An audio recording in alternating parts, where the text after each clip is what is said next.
Hello श्रोताओं, आप सभी का हमारे YouTube चैनल अद्भुत भक्ति भंडार में स्वागत एवं अभिनंदन है। अभी तक आप लोगों ने हमारी वीडियो को लाइक नहीं किया है तो लाइक कर लें और सब्सक्राइब कर दें। आज हम आपके लिए लेकर आए हैं दानव और देवताओं की वीडियो। दानव और देवताओं में बुद्धि से सर्वश्रेष्ठ कौन है? पुराने ज़माने की बात है। उन दिनों देवताओं और दानवों में युद्ध होता रहता था। दोनों पक्ष मिलकर एक बार प्रजापति ब्रह्मा जी के पास गए। वहाँ जाकर बोले, मान्यवर, हम दोनों ही आपकी संतान हैं। बताइए कि हम दोनों में बुद्धि से श्रेष्ठ कौन है? उनकी बात सुनकर प्रजापति मुस्कुराए, मन में सोचने लगे, किसे बड़ा बताऊं, देवताओं को या दानवों को?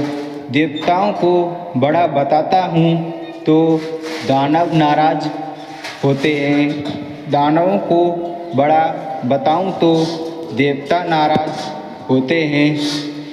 हो सकता है तब दोनों आपस में लड़ने लगें। बड़ा टेढ़ा प्रश्न था, बड़ा बताएं तो किसे बताएं? कुछ सोच कर वे बोले, इसका उत्तर कल दूंगा। आप दोनों ही कल मेरे यहाँ भोजन पर आमंत्रित हैं। भोजन के बाद बताऊंगा कि कौन बुद्धि में श्रेष्ठ है। दूसरे दिन दोनों को पक्ष भोजन के लिए पहुँचे।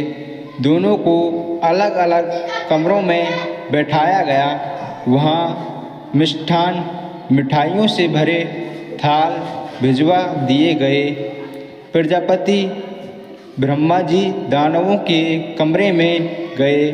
उन्होंने कहा, आप लोग भोजन करें, शर्त यह है कि कौनी को बिना मोड़े भोजन करना है। यही बात उन्होंने देवताओं से भी कही।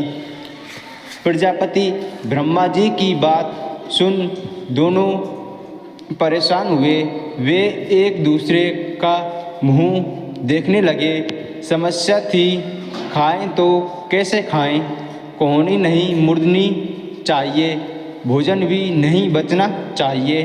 प्रजापति ब्रह्मा जी की आज्ञा का पालन भी होना चाहिए। देवताओं ने एक उपाय सोचा। कमरे के किवाड़ बंद किए, आमने सामने बैठ गए। लड्डू उठा कर एक दूसरे के मुंह में देने लगे। कुछ देर में थाल साफ हो गया, अर्थात मिठाइयाँ खप गईं, लड्डू समाप्त हो गए। हल्ला ना शोरगुल्ला। देवताओं ने शांतिपूर्वक भोजन किया। दानव अपने कमरे में परेशान थे। सोचने लगे, बेकार ही यहाँ आए, नहीं आते तो यह परीक्षा तो नहीं देनी पड़ती। आ ही गए हैं तो परीक्षा देनी ही पड़ेगी।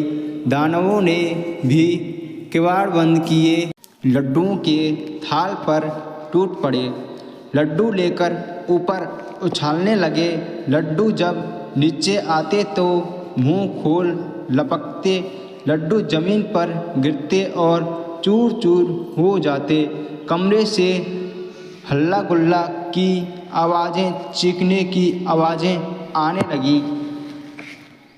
सारी स्थिति स्पष्ट थी। प्रजापति ब्रह्मा जी ने देवताओं को ही श्रेष्ठ बताया, इसलिए कि इन्होंने सहकार की भावना से काम किया है। खुद भी खाओ और दूसरों को भी खिलाओ। जियो और जीने दो, यह भी इनकी विशेषता। इन्होंने बुद्धि से काम लिया और दानवों ने बिना बुद्धि के काम लिया। उन्होंने मिठाइयाँ बिगाड़ी और देवताओं ने आपस में मिल बांट कर खाईं। तो देवता ही बुद्धि में सर्वश्रेष्ठ हैं। हमें इस कहानी से यह आशय मिलता है कि हमें बुद्धि ही जिता सकती है, अहंकार नहीं। अगर आपको हमारी वीडियो अच्छी लगी हो तो लाइक करें, सब्सक्राइब करें और बेल आइकन बटन दबाएं। धन्यवाद।